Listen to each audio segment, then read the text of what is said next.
Alright, so we're going to talk about significant figures, or sig figs, or significant digits. So what are they?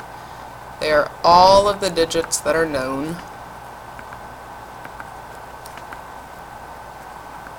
for a measurement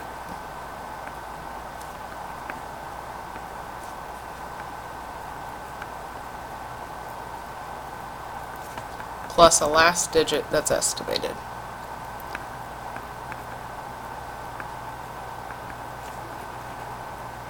And my pen's dying.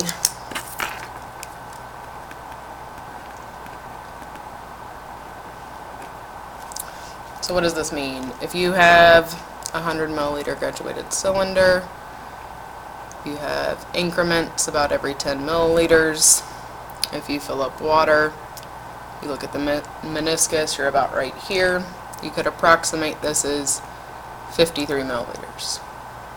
Now, unless there were little increments in between, you couldn't say this was 53.126 milliliters. You can't make that measurement more precise. So this is how you would approximate this value. You wouldn't say 100 milliliters either, because it's not filled up to the top of the container.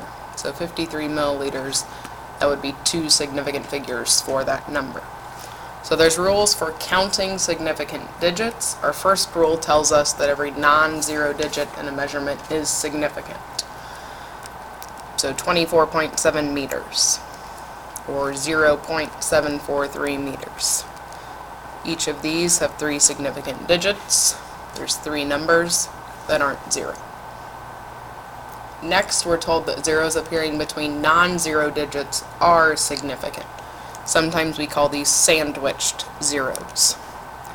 So if you have 101 meters, or 0.706 meters, both of these zeros are between non-zeros, so these are also significant. So three sig figs. Rule 3 tells us leftmost zeros in front of non-zero digits are not significant. So 0.01, this is just one significant figure. Or 0.0052 meters, this is two significant figures. Those zeros are just placeholders. I could rewrite this as 1 times 10 to the negative second, and then I just have one significant figure in front of that scientific notation. Or I could say 5.2 times 10 to the negative third, and 5.2 has three significant digits. Rule 4, say zeros at the end of the number and to the right of a decimal are significant. So if you measured exactly 100 milliliters on that graduated cylinder, all of these zeros are significant. So that's three significant figures. If you had markings in between each milliliter, and you can determine it was exactly 100.0 and not 99.9, this would be four significant figures.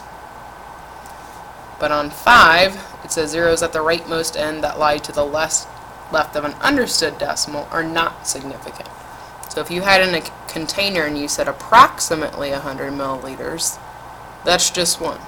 You didn't have the individual increments, you couldn't determine the exact volume, so you'd approximate that to 1.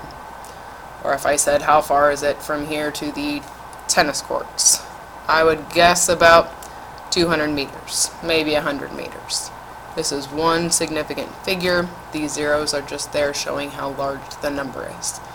You could write this as 2 times 10 to the second, and you know this number just has one significant figure also. Finally, you have unlimited significant figures. If you are counting something, you just give the measurement as is.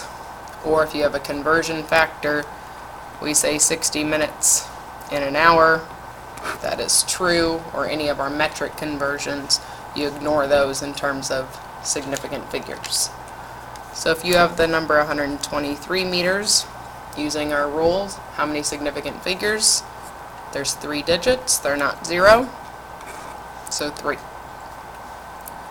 If you had 40,506 millimeters, we have 2 sandwich zeros, so those all count, so 5 significant figures. If you had 9.8000 times 10 to the fourth, these zeros are there showing you it was exactly 9.80000, so this would be 5 significant figures. If I counted and said there were 22 people in the room, you would say unlimited sig figs, because you can ignore them, it's a counted value. If you had the measurement 0.07080 meters, these leading zeros don't count from the 7 after due, so 4. And if you had 98,000 meters, I don't see a decimal. These are just showing you how large the number is, so 2 significant figures. So this sums up our rules for significant figures, and next we'll talk about rounding and adding and subtracting and multiplying and dividing.